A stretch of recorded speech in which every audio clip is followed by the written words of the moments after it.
Hi friends, ಎಲ್ಲರಿಗೂ ನಮಸ್ಕಾರ. ನಾನಿವತ್ತು ರಾಜ್ಮಾ ಕಾಳಿಂದ ಒಂದು ಗ್ರೇವಿನ ಮಾಡಿ ತೋರಿಸ್ತಾ ಇದ್ದೀನಿ. ಇದಂತೂ ಟೇಸ್ಟಿಯಾಗಿ ತುಂಬ ಚೆನ್ನಾಗಿತ್ತು. ಇದನ್ನ ಈಗ ಯಾವ ಥರ ಮಾಡೋದಂತ ನೋಡೋಣ.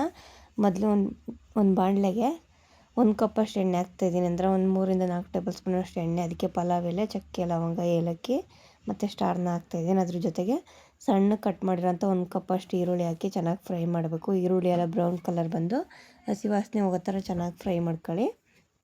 ನೀವು ನೋಡ್ತಾ ಇರ್ಬೋದು, ಇದೊಂದು ಸ್ವಲ್ಪ ಕಲರ್ ಚೇಂಜ್ ಆಗಿದೆ. ಮತ್ತು ಇನ್ನೊಂದು ಸ್ವಲ್ಪ ಕಲರ್ ಚೇಂಜ್ ಆಗೋವರೆಗೂ ಫ್ರೈ ಮಾಡ್ಕೊಳ್ಳಿ. ಇದಕ್ಕೆ ಇವಾಗ ಶುಂಠಿ ಬೆಳ್ಳುಳ್ಳಿ ಪೇಸ್ಟು ಒಂದು ಟೇಬಲ್ ಸ್ಪೂನಷ್ಟು, ಮತ್ತು ರುಚಿಗೆ ತಕ್ಕಷ್ಟು ಉಪ್ಪು, 4 ಹಸಿಮೆಣ್ಸಿಕಾಯಿನ ಹಾಕಿ ಚೆನ್ನಾಗಿ ಫ್ರೈ ಮಾಡಿ. ನಾನು ರಾಜ್ಮಾ ಕಾಳು ಬೇಯಿಸ್ಬೇಕಾದ್ರೆ ಸ್ವಲ್ಪ ಉಪ್ಪು ಹಾಕಿದ್ದೆ. ಅದಕ್ಕೆ ಇಲ್ಲಿ ನಾನು ಸ್ವಲ್ಪ ಉಪ್ಪು ಹಾಕ್ತಾಯಿದ್ದೀನಿ. ಇದು ಚೆನ್ನಾಗಿ ಫ್ರೈ ಆಗಬೇಕು. ಇದು ನೋಡಿ, ಇವಾಗ ಚೆನ್ನಾಗಿ ಫ್ರೈ ಆಗಿದೆ.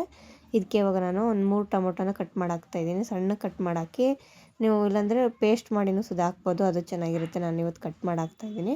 ಇದನ್ನು ಚೆನ್ನಾಗಿ ಮಿಕ್ಸ್ ಮಾಡ್ಕೊಂಡು 1-2 ನಿಮಿಷ ಟೊಮೊಟೊ ವಾಸನೆ ಎಲ್ಲ ಹೋಗೋ ಥರ ಚೆನ್ನಾಗಿ ಫ್ರೈ ಮಾಡ್ಕೊಳ್ಳಿ. ಇದು ಅಷ್ಟು 1-2 ನಿಮಿಷ ಫ್ರೈ ಆದಮೇಲೆ ಇದಕ್ಕೆ ಇವಾಗ ಅರ್ಧ ಟೇಬಲ್ ಸ್ಪೂನಷ್ಟು ಅರಿಶಿನ ಪುಡಿ ಮತ್ತು 1 ಟೇಬಲ್ ಸ್ಪೂನಷ್ಟು ಧನಿಯಾ ಪುಡಿ, 1 ಟೇಬಲ್ ಸ್ಪೂನಷ್ಟು ಅಚ್ಕಾರದ ಪುಡಿ ಹಾಕ್ತಿದ್ದೀನಿ. ಖಾರ ನೋಡ್ಕೊಂಡು ಅಚ್ಕಾರದ ಪುಡಿ ಹಾಕೊಳ್ಳಿ. ಈಗ ಇದನ್ನು ಅಷ್ಟು ಚೆನ್ನಾಗಿ ಫ್ರೈ ಮಾಡ್ಕೊಂಡು ಇದಕ್ಕೆ ಇವಾಗ ನಾವು ನೈಟೇ ನೆನೆಸಿ ಮತ್ತು ಇವಾಗ ಕುಕ್ಕರಲ್ಲಿ 4 ವಿಸಿಲ್ ಕೂಗಿಸ್ಕೊಂಡಿರೋಂಥ ರಾಜ್ಮಾ ಇದು.